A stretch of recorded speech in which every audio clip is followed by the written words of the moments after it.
Evening, everybody, and welcome to the Adventurers Club of Los Angeles. Tonight, I have Andre Navarro with me. Thank you for being here, Andre. Thank you for having me. So, as always, remember, if you like our channel, subscribe to our channel. It helps us out. And also, a new announcement for this week, we are up as a podcast. So, if you'd like to listen to these episodes, just audio, we're on Spotify, maybe Google Play, and pending on iTunes. But it's happening, so if you go to whatever podcast stuff you got going on and you search for Adventurers Club of Los Angeles, you should be able to see our first broadcast that we did here. And in the coming weeks, we'll be updating it with all these past broadcasts. So if you missed any programs, you can go back and watch them. Anyway, so we're here tonight with Andre Navarro. So Andre, why are you here? How did we find you? Through the Facebook group of this group. So did you know who the Adventurers Club? No, I did not. You just found a Facebook group, huh? I just go through and get a bunch of groups to share my videos, and it was just one of them that had adventure in it. So I figured it would be a relevant group. Yeah. And join the group. And does it seem relevant now that you've been a member of the group for a while? Definitely. Yeah? Yeah. So I think everybody here has seen your videos on our Facebook group. Just absolutely beautiful and stunning dive videos that you've been putting together. Thank you. And yeah, they look amazing. So for the viewers, like, I basically saw you, and this is how almost everybody got into this club. I saw you post on our Facebook group. And I was like, hey, this guy should come in and do a talk. And we scheduled you to do a whole presentation before coronavirus hit. Yeah. And then, we had to change everything. But this is pretty close to your original date, right? I think it is the same date. Yeah, it is? Yeah. Cool. So we got you in here. Yeah. So how'd you get started making dive videos? So ever since a teenager, I was into bodyboarding. And in my mid-20s, I got to the point where I would go out during the hurricane swells, local, like in Huntington Beach and Newport. Yeah. And I would train for that. I would jog, and I would do a lot of things to be fit, to be able to go into those hurricane swells towards the end of the year. Mm-hmm. And I loved doing that. At that time, I had never snorkeled or freedived or did anything other than catching waves. So in the free time of being bored of not having waves to catch, that's when I started snorkeling. I started in San Pedro at Cabrillo Beach. Yeah. So I just kind of did it to kill time. I did it maybe like 3 times, and on the second time I came across a harbor seal. I was in Cabrillo Beach off of Point Furman in the kelp bed, little kelp forest right there, and I didn't know how to do anything. I just went and bought some cheap fins, and I got a cheap snorkel mask, and didn't know what I was doing. I just swam out there, and really nervous too, because like most people, I was scared of what's under the water. I didn't know. And I didn't watch many videos or anything. I just when I want to do something, I just go and do it. When did you start? What year did you start? Oh, man, I think that was maybe like in my 30s. Yeah. That I snorkeled for the first time. I mean, the question is, was YouTube around? Like, could you go watch videos on this stuff, or? I don't know, because I never really paid attention to it. Yeah. So I don't remember if it was or not. So I mean, I think that's how everybody gets started, right? They just grab a pair of fins and snorkel and go after it. I guess, yeah. Bodyboarding, I used to buy videos of the popular bodyboarders, and that was a big thing. So I used to watch the videos of that. Yeah. But I don't know if, aside from like National Geographic and like, Discovery Channel that published underwater stuff, I don't know if there's a lot of people doing videos back then, nor was there any platform to distribute them, right? Probably not. Yeah. I don't remember though. So you're scared of what's under the water because you can't see it, right? Exactly. Yeah. Even when I would be bodyboarding, just walking out, occasionally I would step on something, slimy. It was probably stingrays. I just never got stung. So that's the closest thing. Yeah. I don't know. I got lucky and never got stung. Like when the kelp when you're swimming and the kelp touches your ankle, did you freak out? That too, yeah. Yeah. Yeah. At first, I was really nervous being in the kelp because it's just everywhere, and I didn't like things touching me. Yeah. Or being too close to anything. Then so I was going through the kelp. I'd never been in a kelp bed either. So I'm going through the top. I wasn't diving down at that point, and it was really dark and murky that day, and I'm looking down, and I saw something looking at me from about 15 feet down. I just see 2 eyes looking at me. And I was just like, am I seeing things? Like, is there something really looking at me, or what is that? Yeah. And I kept looking, and then it started moving, but I couldn't tell what it was. Well, I was already freaking out. Because I don't know what the heck it is, and I was like, oh crap, like what is that? You know, like, oh boy, what am I doing? You know? And then so I start leaving. I'm like immediately like, I'm leaving. I'm out of here. I don't know what the hell that is. I'm leaving. And it started following me, and then it came up, and then I realized it was a seal. I didn't know it was a seal or a sea lion or what. It just seemed like a dog-looking thing, head looking at me. And I still freaked out, and I left. And then I went home, and I looked up online, okay, are these things violent? Do they bite people? Like, what's the deal with them?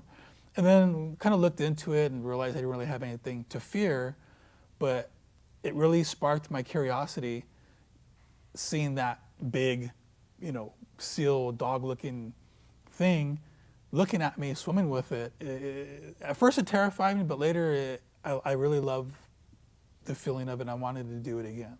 Right. So then I went back and I started going different places. Not a whole lot at first. This was like over years of doing it, maybe once every 3 weeks or something, you know. Right. And I wasn't even diving down. I was just on the top, kind of looking around from the top. At some point, I think I was on YouTube and I started looking up videos of where are the best places to go and do that, because I had no clue. I didn't really know anybody either that did that. It was just me doing it. So of the better places to go, which would be like Laguna Beach, La Jolla, I started going down to those places, and I would just look up where's the best place to go, and then on wherever the video was, I would go to that place and then just go, you know, wander around and swim around and see what I see. At some point I started diving down to get closer to stuff and get a closer look. Yeah, like what made you want to, because when you started, like you said, you were just messing around at the surface and looking down, you know? Yeah. And then you decided to like take that plunge and really start to be a free diver, right?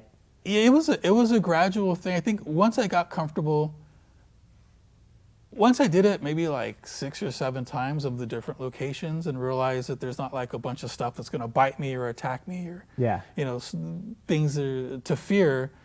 So it I just really got more was curious. like the fear of the unknown that kind of kept you at a distance for a while. Yeah. When I can't see what's down there, like, you know, all the movies come to my mind, like Jaws and all the stuff that we see you know, in the movies, or that kills people and bites people. It's just stuff like that, or mine just starts filling in the blanks. Right. Of fear type things until you actually know what's down there, and it's the total opposite. Yeah. So at this point in time, where were you living? Were you living in Los Angeles? I moved around a lot, but when I first started, it'd be in Long Beach. Yeah. And you said your previous LA County sheriff, right? Yes. And then you started selling conveyor belts and other industrial type stuff. Yes. And that job eventually led to you. So I ended up in management, and then got into helping recruit and train people. Okay. So the business that I worked for had outsourced workers internationally in several countries. So I got involved in that, and then I would travel to the Ukraine and Mexico to help recruit and train those employees for inside sales. Did you do diving in the Ukraine? No. That was really hard over there because I didn't speak Russian. Yeah. And when I was with my coworkers, but they're really spread out. And the guy that eventually met me over there, he spoke Russian. He was supposed to show me around, but for my first week, like, I was there on my own, and a couple of my coworkers came and showed me around. But it's really rare to find people who speak English. Yeah. And things are really, really different there. So it's difficult to get around and do stuff. I don't know how great the free diving is out there, though. I wouldn't know. I was inland. I was way inland. But I mean, the travel that really got you interested was the travel to Mexico, right? Yeah. So over there, I'd be in the Yucatan in Merida. Okay. So from there, I would take the bus to Cozumel, Tulum, and Isla Mujeres on the weekends, and then just explore all over the place and then dive. So when did you start getting into the video stuff? About 2.5 years ago. So 2.5 years ago. I want to show one of these video clips. Let's get one of those loaded up here. But these videos are amazing. Like, they're beautiful. Thank you. Right. And I think what a lot of people don't realize is this isn't scuba diving. This is all skin diving, right? Yeah. So let's take a second to watch this, and we'll pour ourselves some scotch.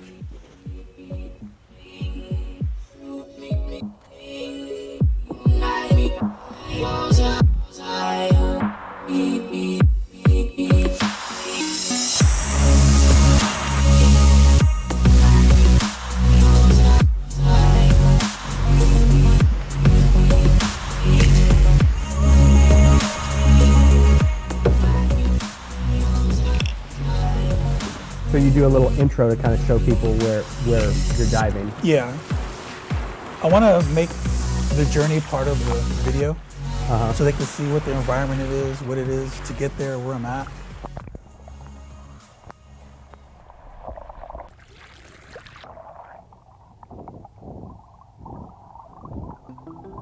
That's an amazing shot, diving down through the kelp. Yeah.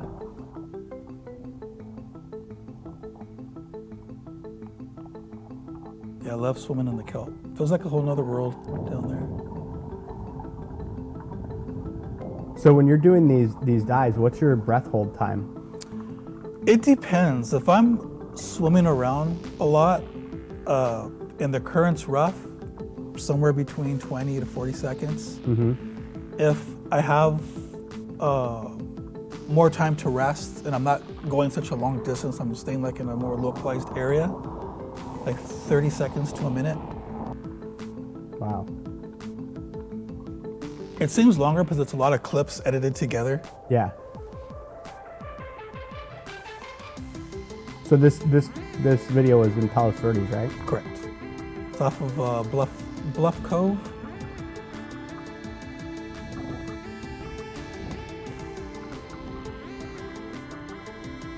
There's a rock right there off of Bluff Cove called Flat Rock. And the harbor seals right there are very, they're not very skittish. So it's one of my favorite places to go because I can actually swim around with them and they'll come up to me.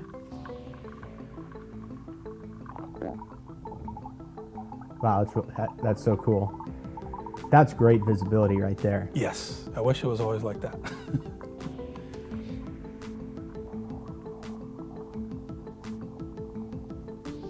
You know, it gives you I've seen a lot of like scuba diving video, but again, the skin diving really gives you a completely different feel and perspective.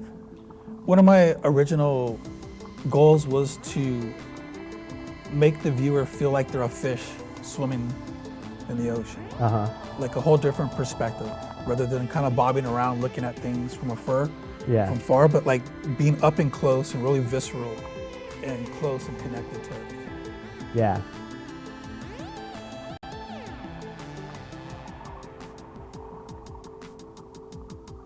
And it's smooth too.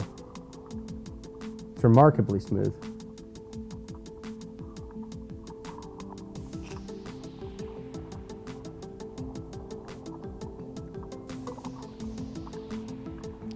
Wow.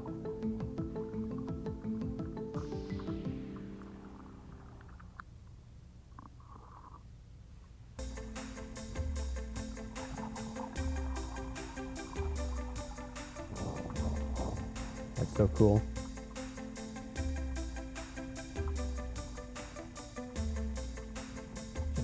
The thing that used to really scare me and spook me out, and I love it. And once I get in, I don't want to get out. I wish I could just be down there forever. I think a lot of people who feel kelp, who have never been diving, they feel kelp and it wraps around their ankle, get freaked out. They think it's going to pull them under or something. But it's just a giant, water tree or whatever you want to call it. It's a big tree in the water, right? Yeah. Hey, there's you. Not a lot of you in these videos, huh? That's not until recently I started putting myself in the videos. Yeah. I originally I didn't want the videos to be about me. I wanted them to be about the location, the ocean, and the life. No, I like that. And then I got tons of people telling me why aren't I on the videos? Why don't I talk? Yeah. They want to know who I am. Friends and family? No, everybody else. I was gonna say you could just like be that anonymous diver, like that's how I wanted it to be. And just so many people kept telling me like, well, at least show yourself diving. And I showed myself diving in these videos because people didn't understand what I was doing and accusing me of using some sort of, propulsion devices. I think some people thought that it was a remote control, I don't know what you would call an it. ROV? Yeah. Or like a bunch of people asked me if it was that with a camera. So I'm like, okay, I'm only gonna put a couple. I mean, would it have mattered? Does it matter? To some people, I guess. I guess purists, right? Yeah. Garibaldi there. Yeah.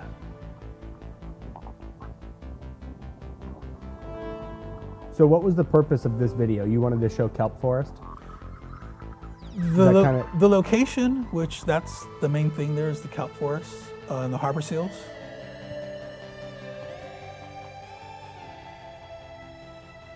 And this is real close. How far of a drive do you think this is from the Adventurers Club?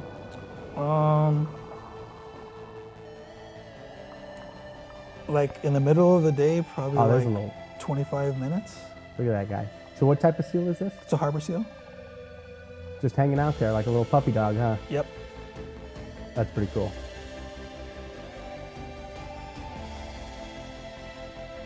And then you kind of cap it off with some drone shots at sunset. Yeah, that's gorgeous. If I can fly a drone there, I make a drone part of the footage. All right, so this is super interesting to me. So you did this all on a GoPro. Yes. What type of GoPro? 7. So one of 7 black. Is that the latest?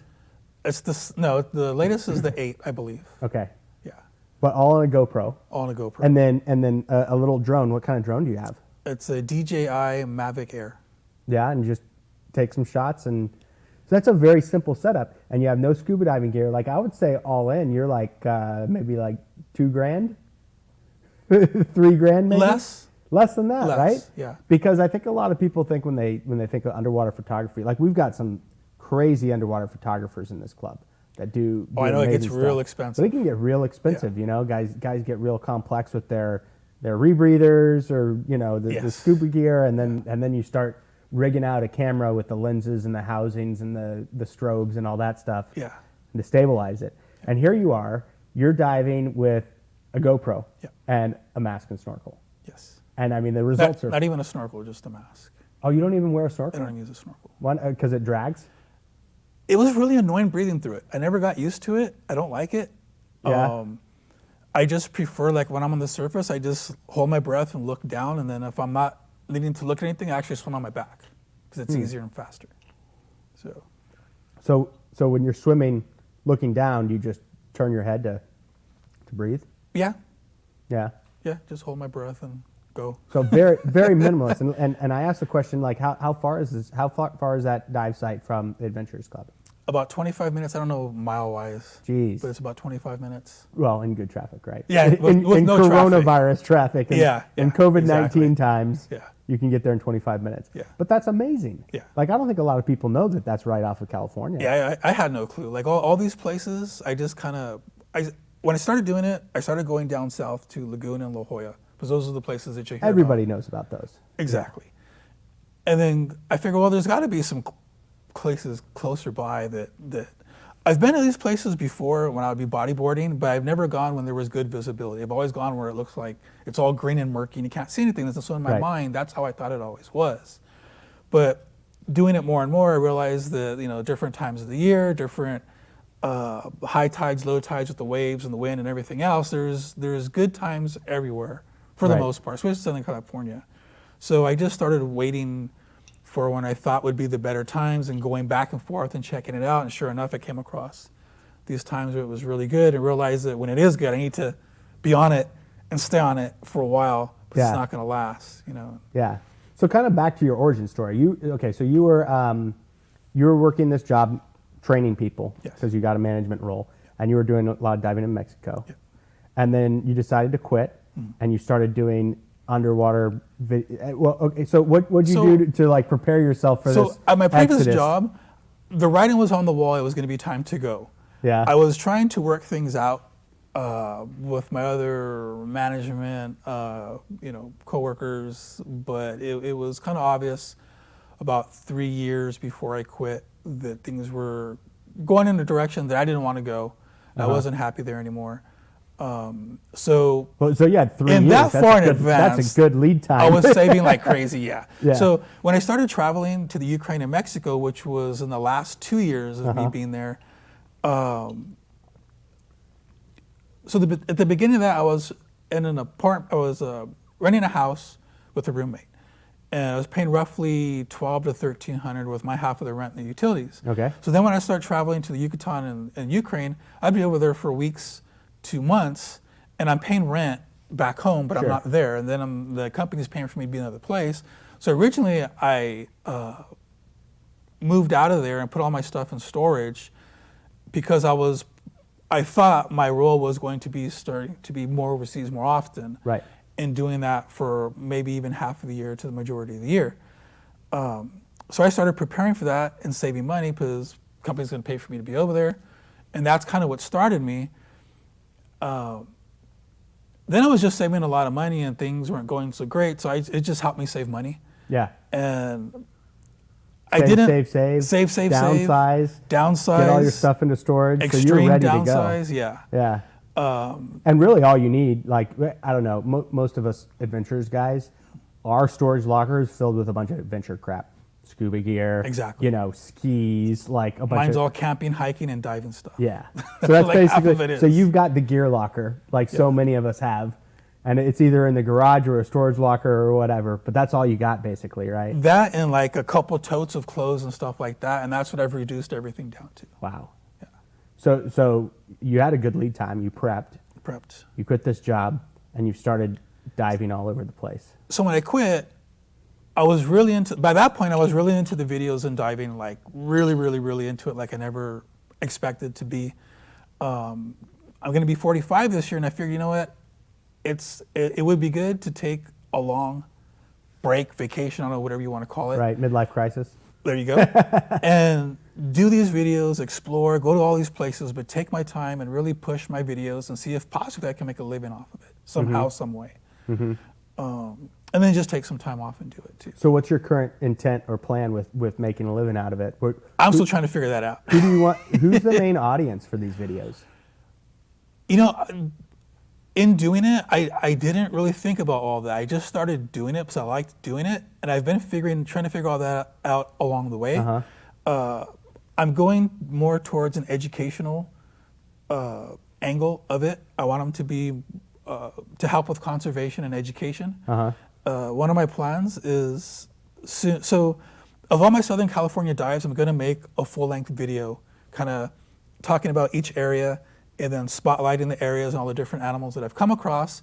And then I want to give it away to schools, but ask for a donation. So basically, I'm going to start with probably the Long Beach or LA schools, elementary, junior highs, and high schools, and find out all the teachers who would be interested in that type of video, and then just send it to them. Teachers love videos. Yes. It's the best thing ever. Yeah. Especially ones that look good and keep kids engaged. Exactly. Right. And that's been my happiest audience are kids. Yeah. Yeah, every kid that sees my video, they're all like, oh, wow, oh, cool, and they ask me a ton of questions. Yeah.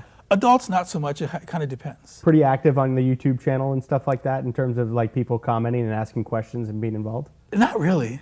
Yeah? No, that's been really difficult getting a Where do you see the engagement? On Facebook? Facebook. Yeah. Yeah, a lot on Facebook. That's interesting. Yeah. You know, we go through this with our channel here where we tell stories of adventure, like where is the most engagement? And we have a ton of engagement on Facebook. You know, that's how you found us, right? Yes, in the groups, yeah. Yeah, Facebook's big these days. I think Yeah. that's where people are. Yeah, So- I wish there was more engagement on YouTube, but it's really hard to get an audience. It's hard to get the algorithm to show your stuff to more people. Yeah, There's I don't a lot know of how things you any of got to that, go through. that works. I put a lot of time into trying to do the best practice things, but none of it really seems to work all that great. Yeah. I'm gaining more subscriptions and a bigger audience over time, but it's super, super slow. Yeah. It's extremely slow. So the big engagement is people on Facebook seeing the Facebook, stuff. yeah. I mean, people are on Facebook a lot. Oh, yeah. Right. Yeah. Yeah, on Facebook, more people see it, but they don't watch the whole thing. They watch maybe like 20 seconds to a minute at most, and very few people actually watch the whole thing. So for YouTube, well, I make the full video, that goes on YouTube, and then I make mini clips, and that's what I put on Facebook. And I try to steer people over to the YouTube channel to watch the full videos, but most people just watch the clips. That's the game apparently, right? Yeah. That's what they say the game is. Yeah. So now when you make this video, how are you theming your videos? Are you theming them by dive site or are you theming them by like? Most of the time by site. Uh-huh. But sometimes there's specific animals that I want to dive with, like leopard sharks. So that was a specific theme when I found out that there were leopard sharks there, and I looked into it. Where were the leopard sharks? Tell me La Jolla, about that. San Diego. And you found out that they were. I don't remember how I came across them, maybe in a video or something. And then I looked in. As soon as I see an animal, I Google, does this animal bite people? How vicious is it? Does it attack people? That's the first thing I look into. Nothing bites you. I mean, it's like great white sharks, right? That's the only thing you got to watch out for is jaws. Well, everything else is pretty cool. Yeah, everything is pretty cool. Like unless you mess with stuff, the animals aren't attacking people. Not even the sharks so much. Yeah. You know? But it took a while for me to figure that out, or look into all that and find that out. Right. So, came across the leopard sharks, saw people swimming with them, looked into them, never bit a person.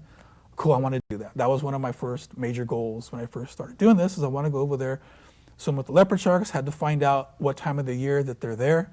So that time of year came around. I started going over there, and I think the first year that I went, they weren't there, or I wasn't in the right area, and I never saw them.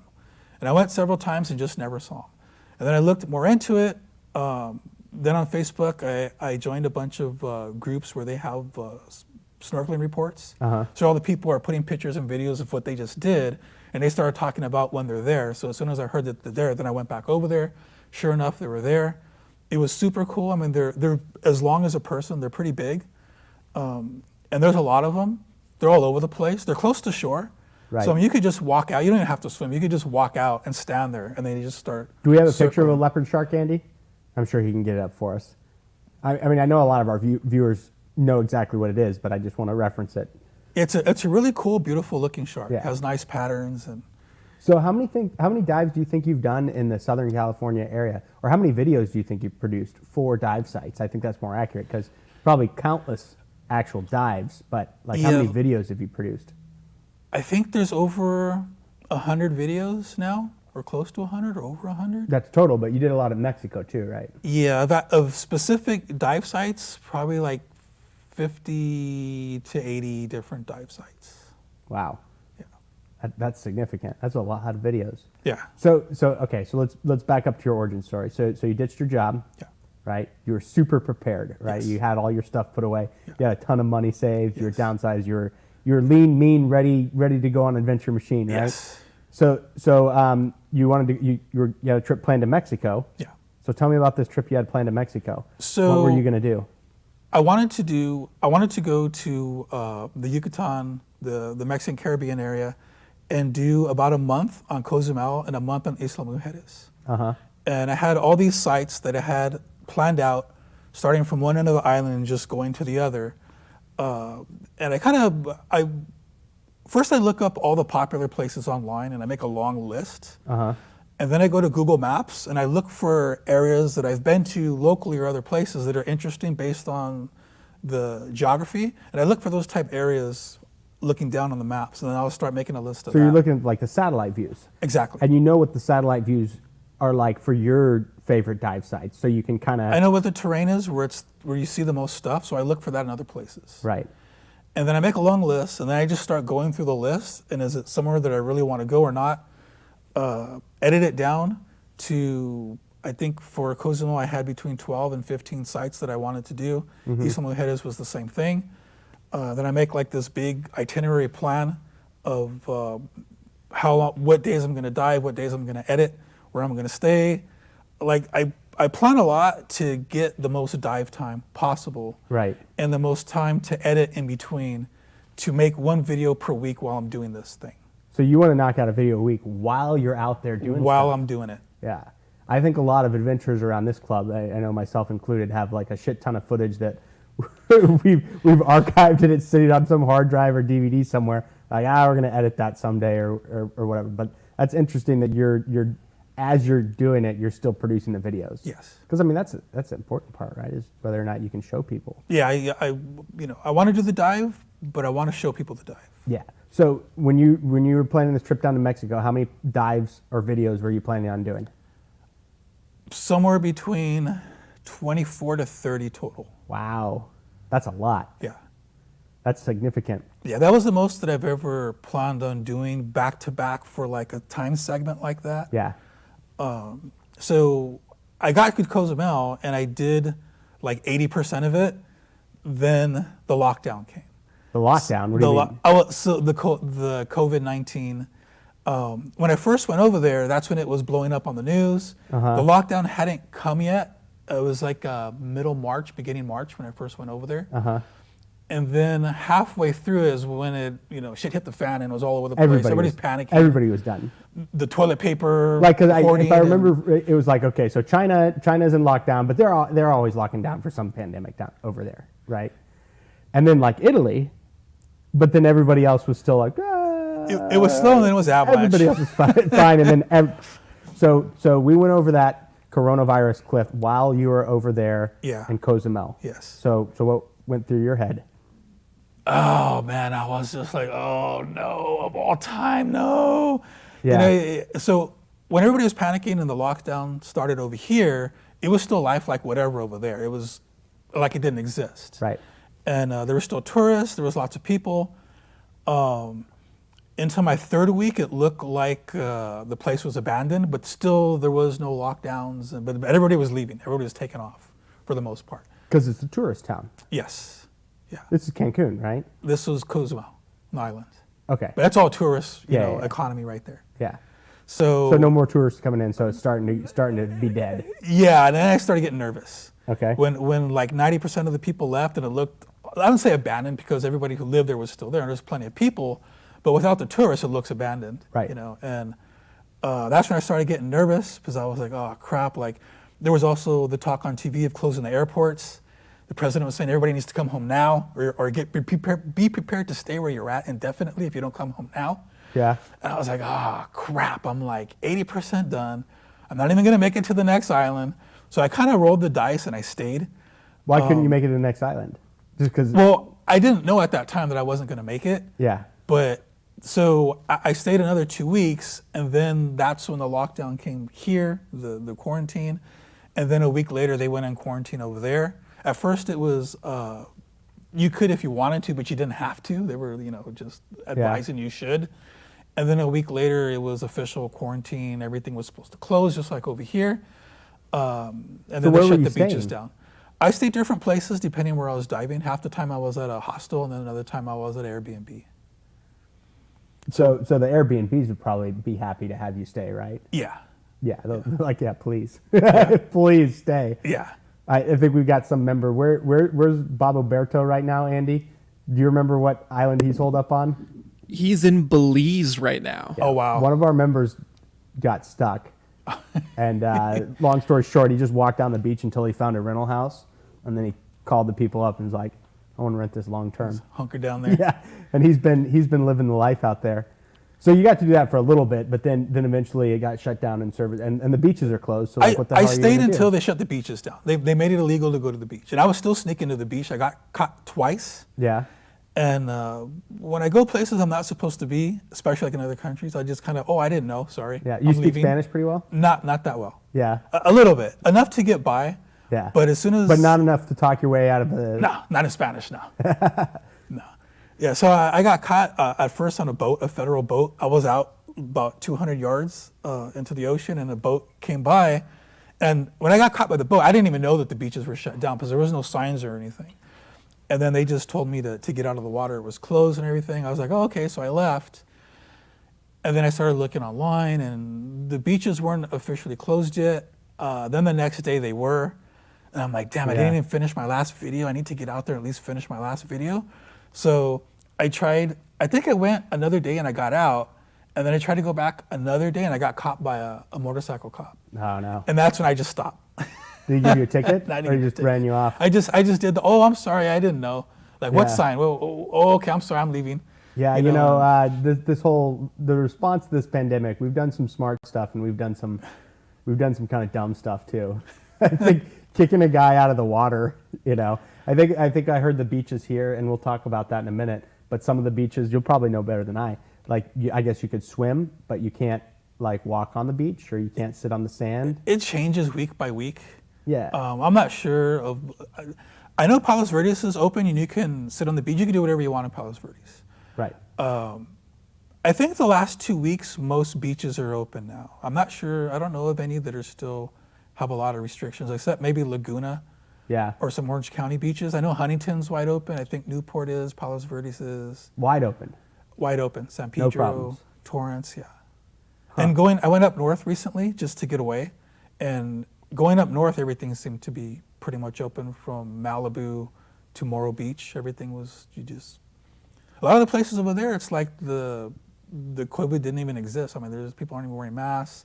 People are just out doing everything. In Morro Bay? Yeah, in that area, yeah. Really? Yeah, a lot of people in Morro Bay aren't even wearing. That came on the news. I saw that they had some.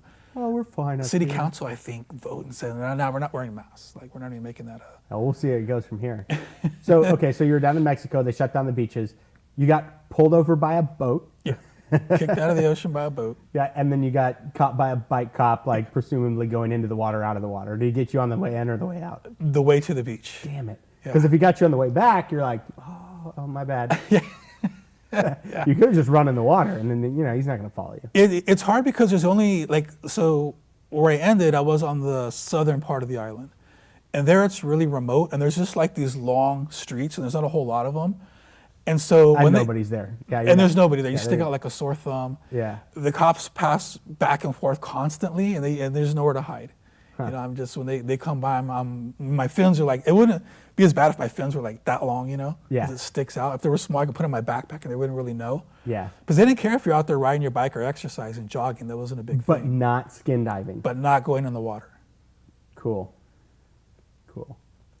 Yeah, that's necessary. Yeah, right? so I did like 11 or 12 dives. And you wanted to do 30? There was like 3 more that I didn't get around to doing. On that island? And that was Cozumel, and I never made it to Isla Mujeres. Okay. Yeah.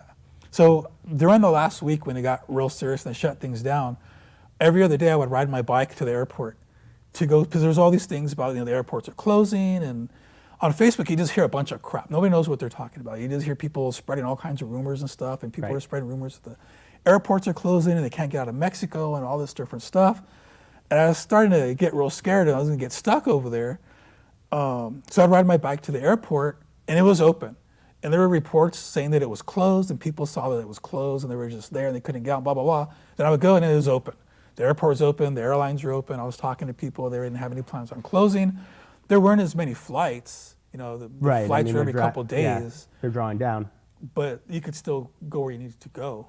So I just kept the eye on to make sure every other day that it stayed open. Then it came a point where they locked everything down. I think I stayed, once they locked everything down, they made the beaches illegal to go to, I stayed another 2 weeks. Yeah. So I wanted to I was hoping that it wasn't going to last that long and they were just going to come off of it right away and I can continue along with my plans. But it never happened. Got more and more serious. You were just buying food at the grocery store and taking it back to your Airbnb? Because I imagine the hostels closed at some point. They were still open. Even when I left, they were still open.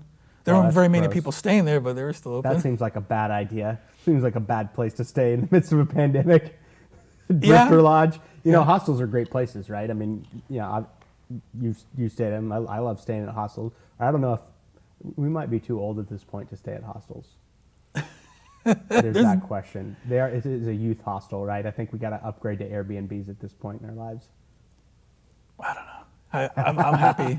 I'm happy. No, but they're cool, right? But I mean, I'll tell you what, I wouldn't stay in a hostel at all these days. Well, during a pandemic, hell no. Well, yeah. Those places are gross. Yeah. They're disgusting. I mean, the reason you stay in a hostel is because you want to meet people and you want to pay $5 to $8 for a bunk, right? Not because the accommodations are great. Yeah, I was there for the price. Yeah. Okay, so you bailed out of there. You got on a plane. You came back to, where'd you fly back into? San Diego, Los Angeles? Los Angeles. Okay. Yeah. And then you kind of had to reorient, like what you're going to do in terms of video. Yeah. So I came back to it. Just couldn't go anywhere, couldn't do anything. Really, situation sucked. So it was just a matter of kind of wasting time, basically, until everything got opened back up. You had some videos to edit, right? Yeah. I mean, when I came back, I still had... I think like 3 or 4 videos to edit. So I spent a lot of time doing that. That was pretty much it. It was just basically that, like editing videos, wasting time because you couldn't go anywhere, do anything. So the beaches were locked down. Yes. So let's talk about what happened with the beaches here. Like what did you run into when you tried to go diving here? I didn't even try because I knew they were all closed. Like just every on the news and all the channels, it just showed the tape everywhere and. It was obvious but then that I couldn't go anywhere. Those images of Huntington Beach and everybody's having a big protest party to storm the beach and stuff like that because us Californians couldn't handle. You can't shut down our beaches. Surfers were rioting, beach bunnies were rioting. Everybody was pissed off. Yeah. You generally stayed away if it said it was closed. You didn't mess around with that. Yeah, I didn't try. Like I don't want a $1,000 ticket. Is that what they were? Did you hear about? That's what I heard that they were. I don't know. Jeez. Yeah. So what have you done since? Have you been able to get back in the water?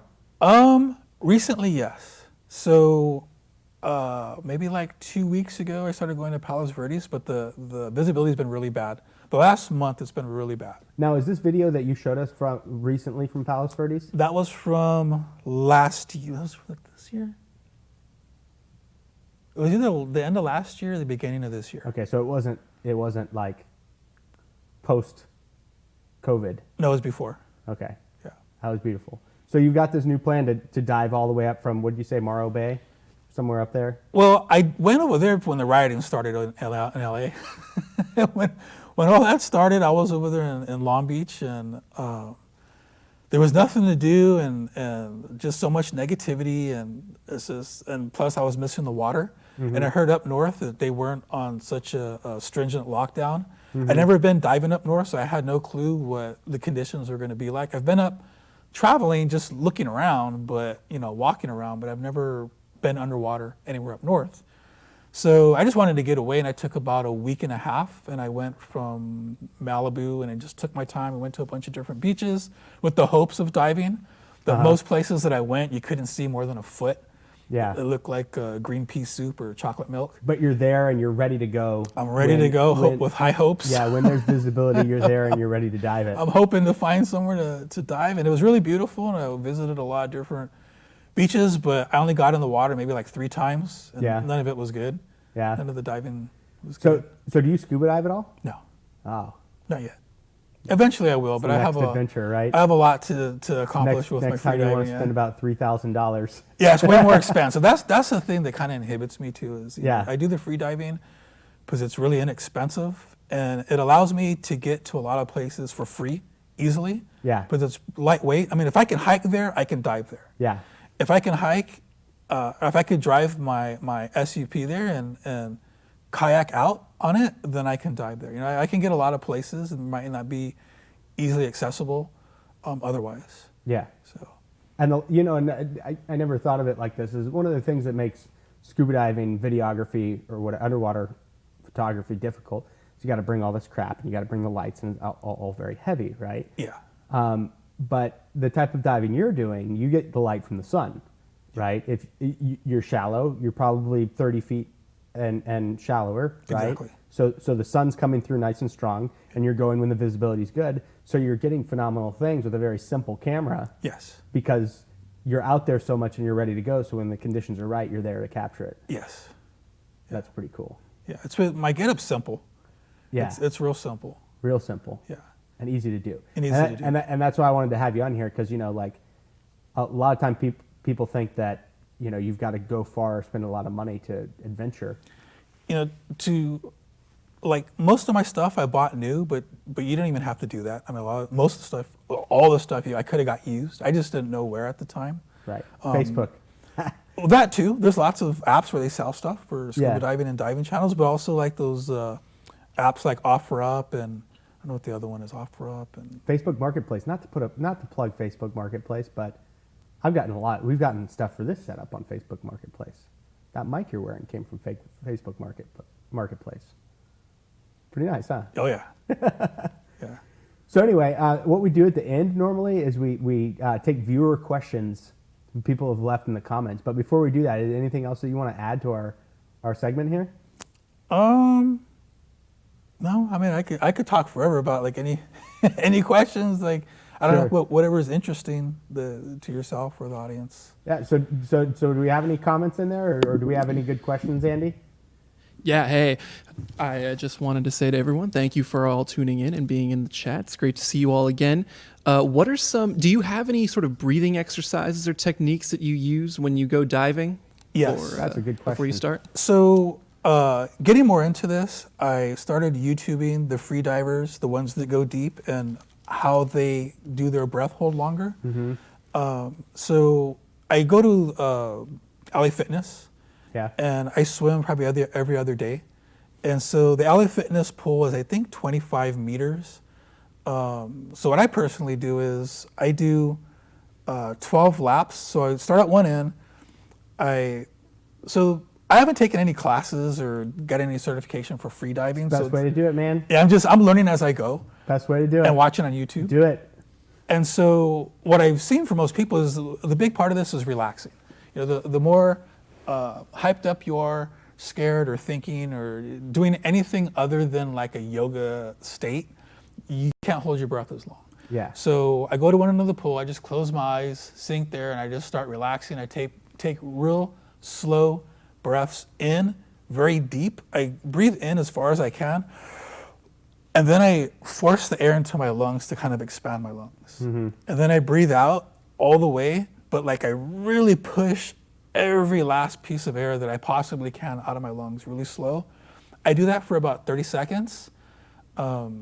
And then I dive down and I swim across the pool one breath, 25 meters. And I just take my time, close my eyes, and just go. Come up on the other end. I do another, 20 to 30 seconds of that breathing. Mm-hmm. I do that 12 times.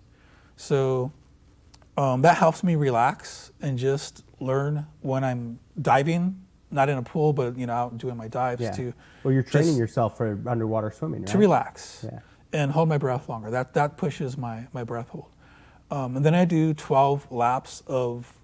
When I do that exercise, I'm not swimming hard. I'm swimming really relaxed. I'm swimming very smooth and easy. When you dive at LA Fitness, or when you swim at LA Fitness, do you do it with your fins on or no fins? No fins. No fins. Yeah, just shorts. That's it. Okay. Yeah, just normal swimming, I guess you would call Yeah. it. And then I do 12 laps where I swim really hard strokes. Same thing underwater. I'll take a breath, but I don't do as many of the exercises. I just take a couple breaths real fast. I go one breath, and I come up halfway through the pool, take a quick breath, and then go down and go across. And this I'm doing fast. I'm trying to get as fast as I can from one end to the other, and I guess you would call it 2 breaths. Then I do 12 laps on my back, swimming like a backwards jellyfish, I guess you would call it. So that's basically it for my exercises for. So you're basically training for exactly what you want to be doing. Yes. Which I think is an important thing, right? It's Yeah. You got to ask yourself, because lots of people just work out for working out, which is something you should do. But if you're an athlete or you're into doing something adventure related, you should train for that thing. And it sounds like that's exactly what you're doing. I've kind of changed my whole life around the diving and the traveling. So I've changed my diet, what I eat, the way I live, the way I sleep, my exercise. Aside from the swimming, I also lift weights, but everything's related to movements of swimming in the ocean. Interesting. So that's the other thing. I swim every other day roughly, and I also lift weights every other day roughly, but not heavy. More endurance. Yeah, tuned for what you want to be doing. Yeah. That's cool. We got some questions from the chat, Andy. Yeah, first we got a comment from Serious Improv that says nobody replies on YouTube. Maybe that's why you haven't been getting much engagement. It's sort of the nature of the Not beast, very many people that unfortunately. reply on YouTube. On Instagram, they will reply, and maybe you should look into that. Just a suggestion. Thanks for the Good comment, suggestion. Serious. Yeah, I have Instagram. Yeah. I'm on like 6 or 7 social media. Yeah, you know what? They say that the kids love YouTube, though. The They say, like we go to Facebook, we do, like, I sit on my phone and go to Facebook. The kids, so to speak, the younger generation, they say that they should just go straight to YouTube. There's no Facebook. YouTube is their Facebook. That's what I'm saying. The new one that's real hot right now is TikTok. Yeah. I barely got on that one. I don't know if TikTok, to talk about that kind of stuff, like, Snapchat came and went, right? But I think YouTube might be a lasting one. Who knows? But there's always going to be some crap. I don't know what the difference between Snapchat and TikTok and, I know what the difference is. I don't know what fundamentally, like, how it serves a different purpose. You know what I mean? Yeah, the Snapchat of I've never used it, but what I know of, whatever you send out immediately goes away. There's no archive. Yeah, they say Whereas- that, but Oh, is there an archive? I don't know. that's how it started. Anyway, we're getting off topic. Let's talk about adventure and diving and crap. What else we got, Andy? Do you ever dive with a buddy, or is it always solo? Oh, that's a good question. I would say like 95% of the time solo. Yeah. Yeah, I just go so much and I go so many places. There's no one Knowing that goes the. I mean, I would love to have people go with me more often, So on my Facebook, I created a group where a lot of people reach out to me. Well, not say a lot of people. Periodically, people reach out to me and say, "Hey, that's really cool. I would love to go with you. Can I go with you?" So I started a group and I add people to those group. And then I announce where I'm going and I invite everybody. If you want to come out, this is where I'm going to be. You can come. It doesn't matter if you dive, kayak, whatever, want to swim, or just watch. This is where I'm going to be at. Maybe like 3 people have joined me over the past year and a half. Yeah. It sounds like a cool idea, but then like, this weekend, I don't think I can. So now, you don't dive with a buddy. Are you concerned about shallow water blackout at all? When I did the bodyboarding, it was really extreme what I was doing, especially during the hurricane swells. There was lots of times where I got close to drowning, but didn't. Mm-hmm. And I really pushed the edge.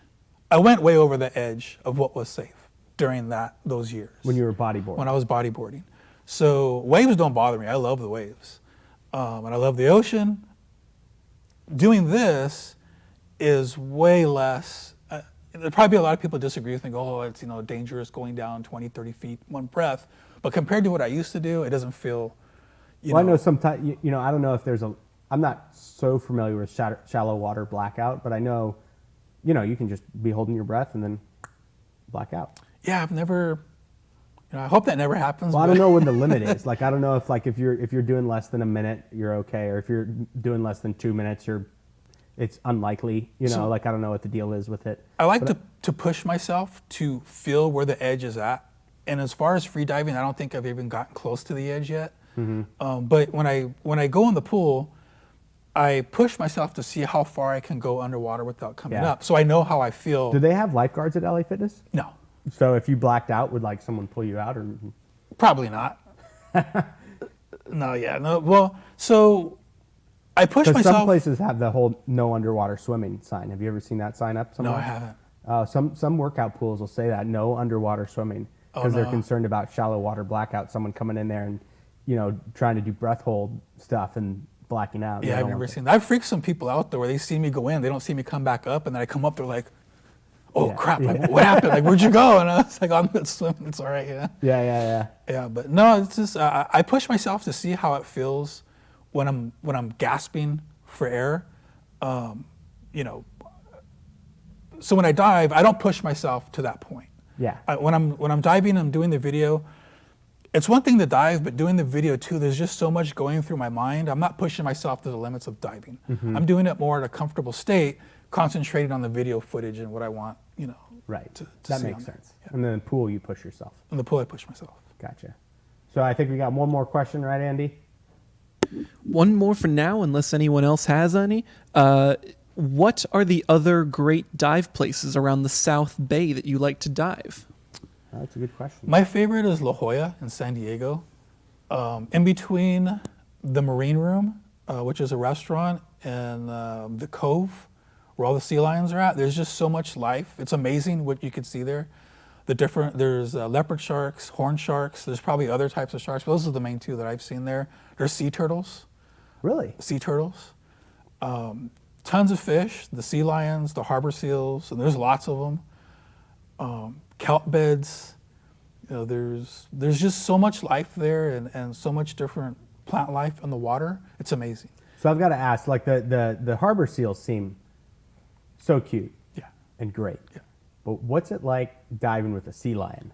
Because generally on land, feisty. they're a bunch of assholes. Yeah, like they're more worst. Feisty. Well, but like underwater, is it different?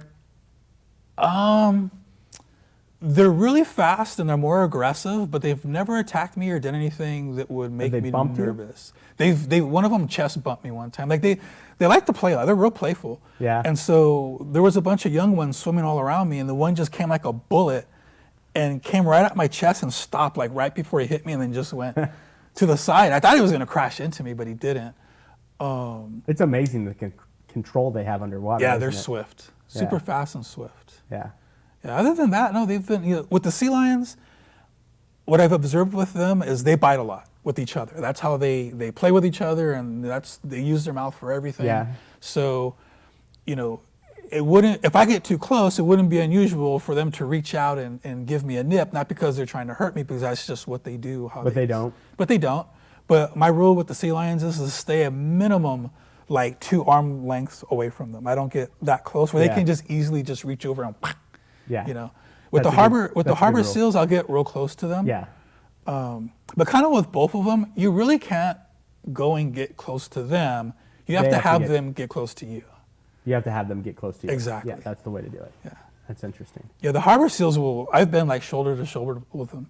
Especially, I think in this video, like they get real curious, and then once they're around you for a little bit and the other ones see that you're not attacking them and the other ones are coming up, they just all start coming up. Yeah. And they get real close to the point where I'm kind of swimming away from them because I don't want to be like face to face with them. Yeah. But then it gets to the point where kind of like shoulder. There was one that was real cool. Like they like to come to the surface and like kind of look around. Mm-hmm. And he came up, he was looking at me, and then he was like, okay, whatever. And he just went to the surface and he was just hanging out there and he was like right next to me. And the current kept pushing me into him and I would bump him and I was trying to not bump him. And he would just look at me and just put his head back up like, whatever, you know? Yeah, they're pretty playful. That's pretty cool. Well, hey, thanks. We appreciate having you out here. It's very cool stuff. Beautiful videos. Like I said, we really appreciate you posting that stuff because it really does show us very cool things that can be done in Southern California. Yeah. So for those of you watching, thank you for watching our channel. Again, if you like it, hit that subscribe button, subscribe to our channel. And just a reminder, we're getting up on the podcast stuff. So if you want to listen to this stuff on a podcast format, start looking for the Adventurers Club of Los Angeles, wherever you get your podcasts. They're going to all the major ones. It'll be there eventually. Anyway, my name is Rich Mayfield, number 1211. Thank you for watching. We will see you next week.